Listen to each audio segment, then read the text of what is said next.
الرحمن الرحيم. برحب طبعا بمشاهدينا ومتابعينا في كل مكان وكل عشاق وكل متابعي صفحة عصام المعلاوي على الفيسبوك وقناتي طبعا على اليوتيوب قناة العالمي. طبعا هقول شوية اخبار سريعة كده اللي بتخص نادي الاهلي ونادي الزمالك. طبعا نادي الزمالك النهارده في بعض اللعيبه النهارده عملت جلسات ليزر لازاله الشعر، وطبعا في بعض اللعيبه نشرت صورها على صفحتها النهارده. وطبعا قرار من مجلس اداره نادي الزمالك بتغريم كل لاعب 300 الف جنيه.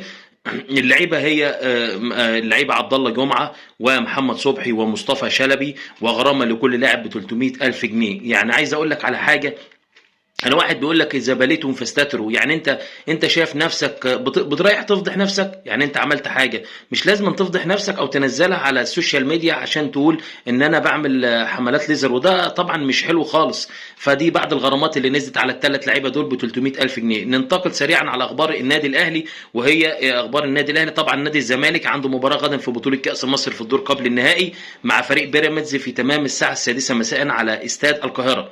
نتمنى طبعا التوفيق للفريقين ونشوف مباراه ممتعه بين النادي الزمالك ونادي بيراميدز غدا ان شاء الله. ننتقل سريعا الى النادي الاهلي. طبعا النادي الاهلي عنده مباراه يوم الثلاثاء القادم طبعا ايضا على استاد القاهره مع سموحه في الدور برضو قبل النهائي في بطوله كاس مصر. اخبار النادي الاهلي اللي بتخص النادي الاهلي وكل الجماهير مستنياها ان في صفقه منتظره وصفقه كبرى للنادي الاهلي. كل جماهير الكره كل جماهير النادي الاهلي اللي بتنتظرها وتشوف الصفقه اللي جايه. والكابتن محمود الخطيب بيخلص في صفقه كبيره جدا، وده اللي مزعل جماهير النادي الاهلي في الصفقات. طبعا حسب صحيفه ترانسفير ماركت اللي هي نزلت منذ ساعات تقريبا بان جاكسون موليكا مضى بالفعل للنادي الاهلي في صفقه انتقال بيع نهائي للنادي الاهلي.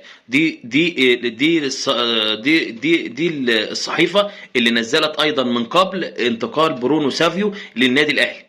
فطبعا دي منزله منذ ساعات ترانسفير ماركت ان جاكسون موليكا انتقل للنادي الاهلي رسميا بيع نهائي. فنتمنى تكون الصفقه دي تمت، ونتمنى تكون صفقه مفيده للنادي الاهلي، لان في بعض اللعيبه طبعا ما فيش لغايه دلوقتي مهاجم يفيد النادي الاهلي، ولا في مهاجم ان هو يقدر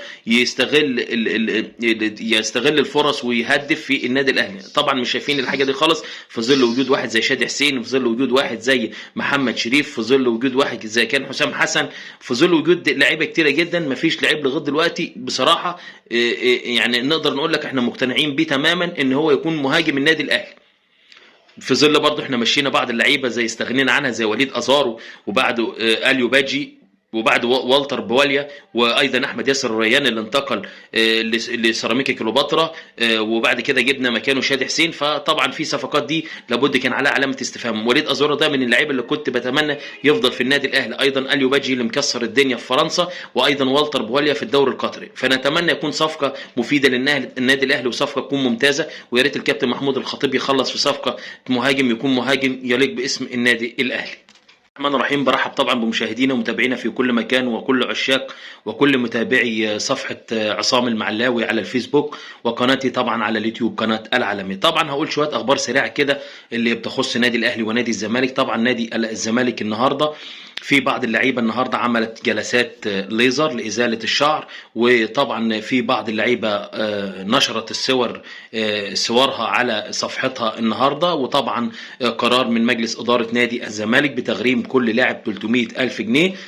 اللعيبه هي اللعيبه عبد الله جمعه ومحمد صبحي ومصطفى شلبي، وغرامه لكل لاعب ب 300 الف جنيه. يعني عايز اقول لك على حاجه، انا واحد بيقول لك اذا بليتم فاستتروا. يعني انت شايف نفسك بتريح تفضح نفسك. يعني انت عملت حاجه مش لازم تفضح نفسك او تنزلها على السوشيال ميديا عشان تقول ان انا بعمل حملات ليزر، وده طبعا مش حلو خالص. فدي بعض الغرامات اللي نزلت على الثلاث لعيبه دول ب 300 الف جنيه. ننتقل سريعا على اخبار النادي الاهلي، وهي اخبار النادي الاهلي. طبعا نادي الزمالك عنده مباراه غدا في بطوله كاس مصر في الدور قبل النهائي مع فريق بيراميدز في تمام الساعه 6 مساء على استاد القاهره.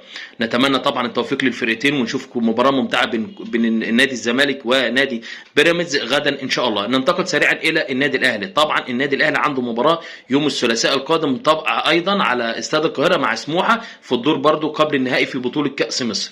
اخبار النادي الاهلي اللي بتخص النادي الاهلي وكل الجماهير مستنياها ان في صفقه منتظره وصفقه كبرى للنادي الاهلي. كل جماهير كل جماهير النادي الاهلي اللي بتنتظرها وتشوف الصفقه اللي جايه. والكابتن محمود الخطيب بيخلص في صفقه كبيره جدا، وده اللي مزعل جماهير النادي الاهلي في الصفقات. طبعا حسب صحيفه ترانسفير ماركت اللي هي نزلت منذ ساعات تقريبا بان جاكسون موليكا مضى بالفعل للنادي الاهلي في صفقه انتقال بيع نهائي للنادي الاهلي. دي الصحيفه اللي نزلت ايضا من قبل انتقال برونو سافيو للنادي الاهلي. فطبعا دي منزله منذ ساعات ترانسفير ماركت ان جاكسون موليكا انتقل للنادي الاهلي رسميا بيع نهائي. فنتمنى تكون الصفقه دي تمت، ونتمنى تكون صفقه مفيده للنادي الاهلي، لان في بعض اللعيبه طبعا ما فيش لغايه دلوقتي مهاجم يفيد النادي الاهلي، ولا في مهاجم ان هو يقدر يستغل الفرص ويهدف في النادي الاهلي. طبعا مش شايفين الحاجه دي خالص في ظل وجود واحد زي شادي حسين، في ظل وجود واحد زي محمد شريف، في ظل وجود واحد زي كان حسام حسن، في ظل وجود لعيبه كتيره جدا. مفيش لعيب لغايه دلوقتي بصراحه يعني نقدر نقول لك احنا مقتنعين بيه تماما ان هو يكون مهاجم النادي الاهلي. في ظل برضه احنا مشينا بعض اللعيبه زي استغنينا عنها زي وليد ازارو، وبعده اليو باجي، وبعد والتر بواليا، وايضا احمد ياسر الريان اللي انتقل لسيراميكا كليوباترا، وبعد كده جبنا مكانه شادي حسين. فطبعا في صفقات دي لابد كان عليها علامه استفهام. وليد ازارو ده من اللعيبه اللي كنت بتمنى يفضل في النادي الاهلي، ايضا اليو باجي اللي مكسر الدنيا في فرنسا، وايضا والتر بواليا في الدوري القطري. فنتمنى يكون صفقه مفيده للنادي الاهلي، وصفقه تكون ممتازه، ويا ريت الكابتن محمود الخطيب يخلص في صفقه مهاجم يكون مهاجم يليق باسم النادي الاهلي.